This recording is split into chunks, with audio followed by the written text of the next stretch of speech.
You are now tuned in to the 411 for your fantasy football with your host, Autumn Wind Williams. What up, everybody? It's your boy, Autumn Wind Williams, and this is the 411 for your fantasy football, discussing Week 1 on DraftKings, FanDuel, Yahoo, Fantasy Draft, whatever you play. I'm providing 3 running backs that I'm considering playing my lineups for Week 1 of the NFL 2020 football season. Last week I went over my quarterbacks, 3 quarterbacks that I was providing you guys that I'm considering and putting in my lineups. And now I'm doing is moving down to the position at running back. I got 3 guys where you might not even consider playing yourself. Just hearing, on the radio, different podcasts, YouTube, reading articles where these guys aren't really being looked at as slate breakers, what have you, for Week 1. Everybody's focusing on the Christian McCaffreys, various different other running backs. Some of them are mentioning the ones that I'm about to provide you to, but I'm hearing a lot of but in negative news, being pessimistic about putting them in the lineups. Now, I'm just going to give you details on why I am selecting these guys. And first, I'm going to start off with Minnesota Vikings going against the Green Bay Packers. I'm talking about Dalvin Cook. I'm looking at the fact Vikings love to run the ball. Stephon Diggs is now in Buffalo. So the team is going to mainly rely on Dalvin Cook and Adam Thielen to win their football games. The Packers' defense is not that good. In 2019, they allowed 15 rushing touchdowns and gave up over 120 rushing yards per game. And last year, Dalvin Cook scored 31.1 fantasy points on DraftKings versus the Packers, and that was in Week 2. Plus, for the season, he rushed over 1,000 yards. He got actually 1,153 yards, caught 53 passes for 519 yards, and got 13 touchdowns for the season. I know a lot of people are hesitant when thinking about playing Dalvin Cook in their lineups, thinking about he's not going to suit up for Week 1 because of the contract has not been extended yet. I don't think we should be worrying about the contract as much. I think that's next year, because likely what's going to happen is the Vikings is going to probably try to franchise tag him. They might just let him walk. Because they do got Madison. Last year everybody was mistaking Madison for Dalvin Cook. They look alike, got the dreads, explosive running ability and everything. Very similar guys. So I can see the reason why the Vikings haven't paid, did a contract extension for Dalvin Cook right now, and he can't afford to sit out games. He's not making that much on his rookie contract right now, like other players like we've seen in the past with Le'Veon Bell. Boy, was that something. But anyway, like I was saying, people are hesitant because the contract's not extended, and to me, that's more of a reason to play him. If people are being doubtful about playing Dalvin Cook, and they're, like I said, talking about Christian McCaffrey a lot, because we know McCaffrey going to go out there and do his thing, but you never know if he's going to bust for Week 1 too. When he got a brand new quarterback, we don't know how that chemistry is going to work out either. But I'm looking at Dalvin Cook's going to have lower ownership than McCaffrey. And, he's priced right in between CMC and Alvin Kamara on FanDuel and DraftKings.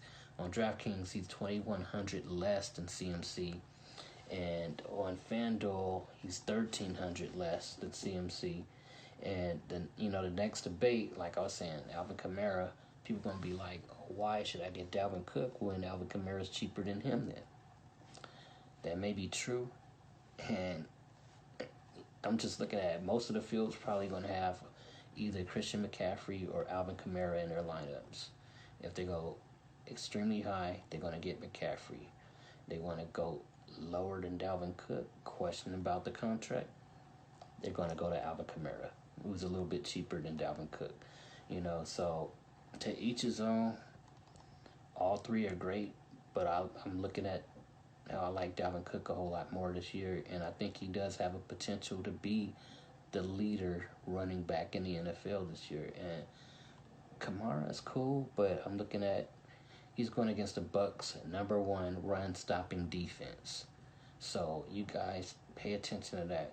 Supposedly it's supposed to be a high-scoring game with Bucks and the Saints, but I'm looking at the run defense. The way Kamara's going to get off is if they throw on the ball some more, and that may happen. But I'm taking my chances with Dalvin Cook. Next running back I want to talk about is Josh Jacobs of the Las Vegas Raiders going against the Carolina Panthers. And per PFF, Pro Football Focus, Josh Jacobs was the highest graded offensive rookie for 2019, finishing the season with 1,150 yards and 7 touchdowns. Not 2 touchdowns. He wouldn't be high graded then. But yeah, 7 touchdowns. But the shoulder issues, it caused him to sit out 3 of the 16 games last season. And he's expected to be more heavily involved in the passing game and blah, blah, blah.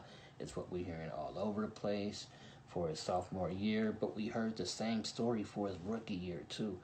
I mean, he did get 27 targets in 13 games.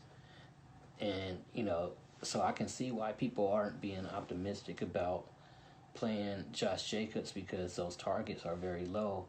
And, due to Jalen Richard re-signing, they got Henry Ruggs, Lynn Bowden, both were drafted.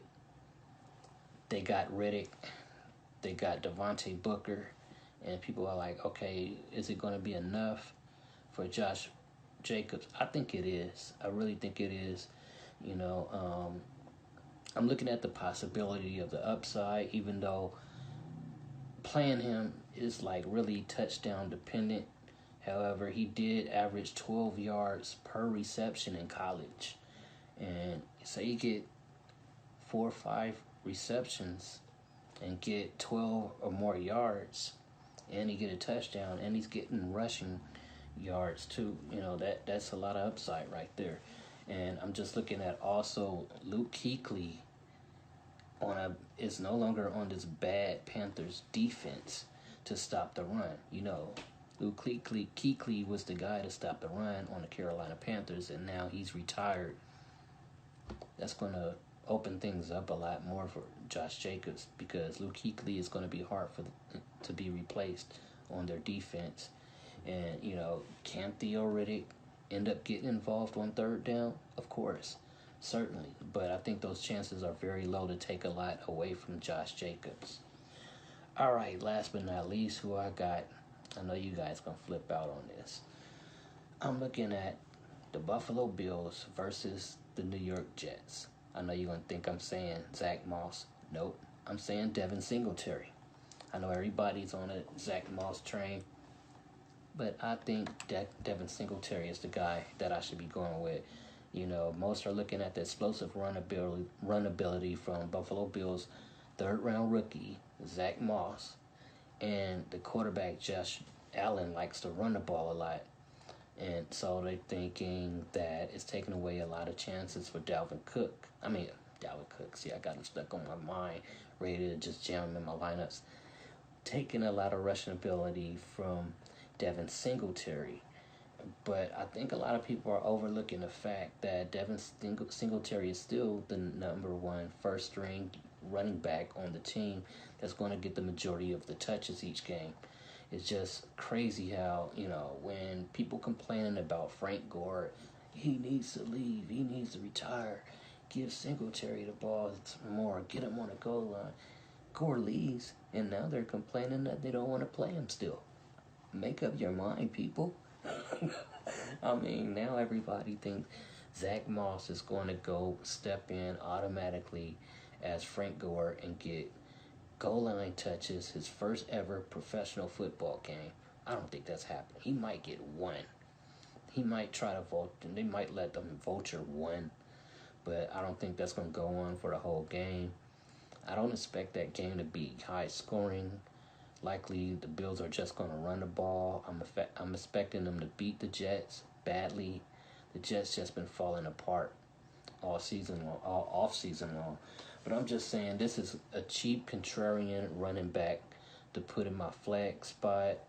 And it just makes sense to have him on some lineups for week 1 versus the Jets. I mean, last year he rushed for 70 yards in his debut game against them.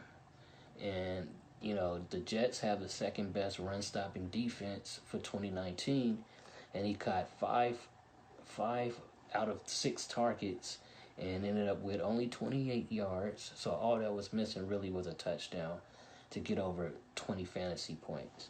And I think that's going to happen. You know, I'm going to actually just put my money on it literally and say Devin Singletary is going to get a touchdown in week 1 versus the Jets unless an injury happens or COVID-19 screws us over again. But that's what I have for you guys as far as with running backs for week 1 of this 2020 NFL season, if it actually starts. I'm telling you, this is going to be a very different season. And I just want to give you one tip also for today. If a guy is questionable before week 1 locks, you know, that week, whoever you have questionable that you're considering playing, put him in a flex spot. Because if it comes to a point where he's going to be scratched out, you can put a running back, a wide receiver, another tight end in that flex spot that you have more confidence, or if you want to get the replacement that's going to be covering for him for that game, that gives you the opportunity, and it may open it up a lot more if it's a cheap play to where you can upgrade at quarterback, a wide receiver, or, you know, another position. But that's just a little bit of advice for me. Always put your questionable guy in a flex spot. But I'm putting Devin Singletary in mine. Maybe that Miller maker. Anyway, y'all, I'm out of here. You know, stay safe, stay blessed, and I'm out. Peace. Thank you for listening to this episode of the 411 Podcast. Now get ready to make that money. And don't forget to follow us on Twitter at the 411 DFS.